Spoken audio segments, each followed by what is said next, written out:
নমস্কার বন্ধুরা, PPT easy কুকিংয়ে আপনাদের সকলকে স্বাগত। আজকে নিয়ে এসেছি ভিন্ন ধরনের কাতলা মাছের রেসিপি। আমার আজকের রেসিপি গন্ধরাজ কাতলা। এটা গরম ভাত, ফ্রাইড রাইস, পোলাও সব কিছুর সঙ্গেই খুবই ভালো লাগে। খুব কম তেলে কোনো রকম মশলা ছাড়া ঝটপট রান্নাটা হয়ে যায়। দারুণ একটা স্বাস্থ্যকর রান্না। সিম্পল কাতলা কারি থেকে এর স্বাদ কিন্তু একেবারেই আলাদা। আশা করছি রেসিপিটা ভালো লাগবে। ভালো লাগলে লাইক, কমেন্ট, শেয়ার করবেন আর চ্যানেলটাকে সাবস্ক্রাইব করে পাশে থাকবেন। চলুন তাহলে রেসিপিটা শুরু করি।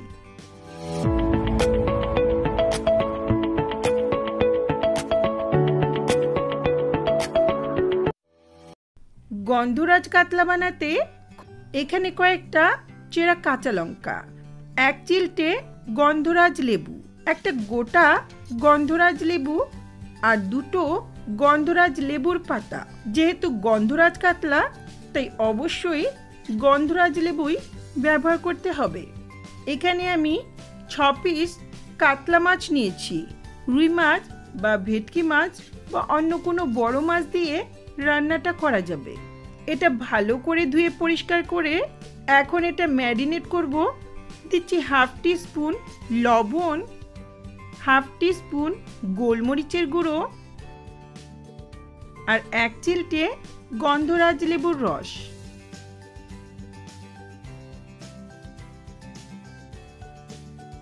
এখন এটা খুব ভালো করে মেখে নেব। এখানে গন্ধরাজ লেবুর খোসার উপরে সবুজ অংশটা গ্রেট করে দিতে পারেন। এটা মাখা হলে 10-15 মিনিট রেস্টে রেখে চলে যাচ্ছি নেক্সট প্রিপারেশনে। এখানে নিয়েছি ছোট 1 কাপ ঘন দই, 10-12টা কাজু বাদাম, 2 ইঞ্চি স্লাইস করা আদা আর কটা কাঁচা লঙ্কা। এগুলোকে মিহি পেস্ট বানিয়ে নেব। কাজু বাদাম ছাড়া আমন্ড বাদাম, চিনে বাদাম বা মগজদানা দিয়েও রান্নাটা করা যাবে, তবে কাজু বাদামের স্বাদটাই বেশি ভালো লাগে। এটা রেডি হলে সরাসরি যাব রান্নার ধারে। গ্যাসে একটা কড়াই বসিয়ে 2-3 টেবিল স্পুনের মতো সর্ষের তেল ভালো করে গরম করে নিচ্ছি। চাইলে সাদা তেলেও রান্নাটা করা যায়, তবে আমার মনে হয় সর্ষের তেলেই বেশি ভালো লাগে। তেল ভালো করে গরম হলে একে একে ম্যারিনেট করা কাতলা মাছের পিসগুলো দিয়ে দিচ্ছি।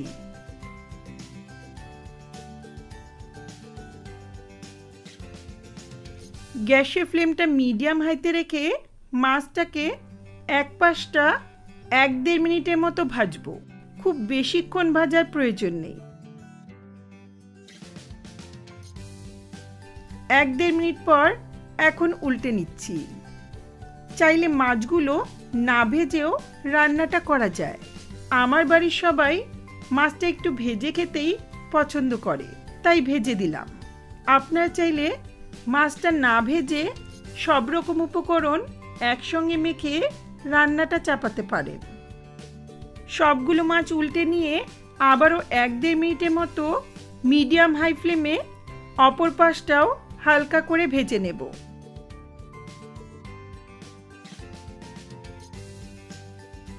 মাছটা দুপাশ থেকে ভাজা হয়েছে।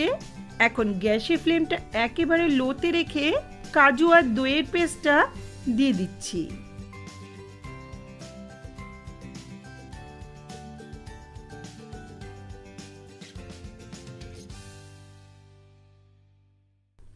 একই সঙ্গে দিচ্ছি স্বাদ মতো লবণ আর 1/2 টিস্পুনের মতো চিনি। যেহেতু দই আর লেবুর ব্যবহার করছি তাই টকটাকে ব্যালেন্স করার জন্য সামান্য চিনি অবশ্যই দিতে হবে। আমি গ্রেভিটা সাদাই রাখতে চাচ্ছি, তাই হলুদ বা লাল লঙ্কার গুঁড়ো দিচ্ছি না।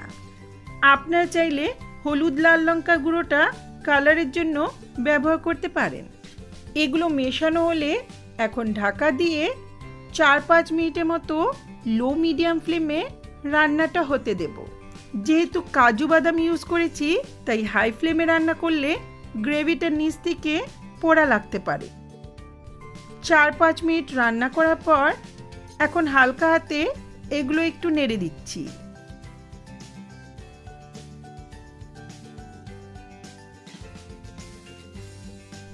সবশেষে কয়েকটা উপকরণ যোগ করব। তার আগে অবশ্যই গ্যাসের ফ্লেমটা অফ করতে হবে। গ্যাসের ফ্লেমটা অফ করে এখন দিচ্ছি হাফ টিস্পুন গোলমরিচের গুঁড়ো, কয়েকটা চেরা কাঁচা লঙ্কা আর সামান্য একটু গন্ধরাজ লেবুর রস।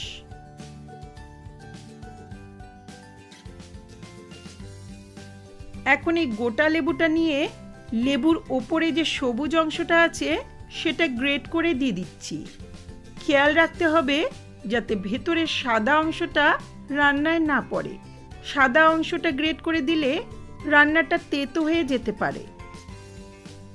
রান্নাটা হয়ে এসছে, এখন এটা হালকা হাতে একটু মিশিয়ে নেব। রান্নাটাতে কোনো রকম জল দেওয়ার প্রয়োজন নেই। দইটাও ঘন হলে বেশি ভালো হয়, তবে বেশি শুকনো মনে হলে লিকুইড দুধের সঙ্গে পাউডার দুধ মিশিয়ে দিতে পারেন। এখন সবশেষে গন্ধরাজ লেবু পাতা টুকরো করে ওপর থেকে দিয়ে দিচ্ছি। এটা মেশানোর প্রয়োজন নেই, সবশেষে দিয়ে ঢাকা দিয়ে কিছুক্ষণ স্ট্যান্ডিং টাইমে রেখে দেব, যাতে লেবু পাতার ফ্লেভারটা মাছের মধ্যে সুন্দরভাবে মিশে যায়।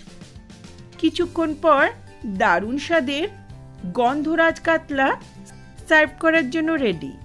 দেখুন, দেখতে যতটা সুন্দর হয়েছে, খেতে আরও মজাদার। এই গন্ধরাজ কাতলা ফ্রাইড রাইস, পোলাও, এমনকি গরম ভাতের সঙ্গেও খুবই ভালো লাগে।